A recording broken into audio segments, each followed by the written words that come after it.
सोहावा में GT road पर car दरख्त से टकरा गई, 22 साला नौजवान जा बहक जबकि 4 नौजवान शदीद जख्मी हो गए। ये अफसोसनाक हादसा जेहलम की तहसील सोहावा में गवर्नमेंट डिग्री कॉलेज सोहावा के करीब जीटी रोड पर पेश आया, जहां एयरपोर्ट जाने वाली कार तेज रफ्तारी के बाइस दरख्त से जा टकराई, जिसके नतीजे में एक नौजवान जान की बाजी हार गया जबकि 4 अफराद शदीद जख्मी हो गए। रेस्क्यू ज़राए के मुताबिक कार दरख्त से टकराने के बाद इसमें आग भड़क उठी, जिससे गाड़ी को बुरी तरह नुकसान पहुंचा।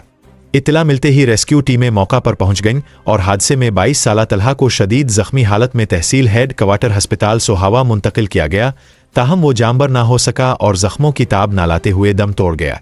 रेस्क्यू 1122 और मकामी अफराद ने जख्मियों को फौरी तौर पर तहसील हेड क्वार्टर अस्पताल सोहावा मुंतकिल कर दिया। जख्मियों में 28 साला हमजा, 23 साला मुनीब, 25 साला आब्दुल्ला और 25 साला किफ़ायत उल्लाह शामिल है। तमाम जख्मियों की उम्रें 23 से 28 साल के दरमियान हैं। रेस्क्यू ज़राए के मुताबिक जा बहक और ज़ख्मी होने वाले तमाम अफराद का ताल्लुक गुजरात के इलाके दिंगे से है और वो दिंगे से इस्लामाबाद एयरपोर्ट जा रहे थे।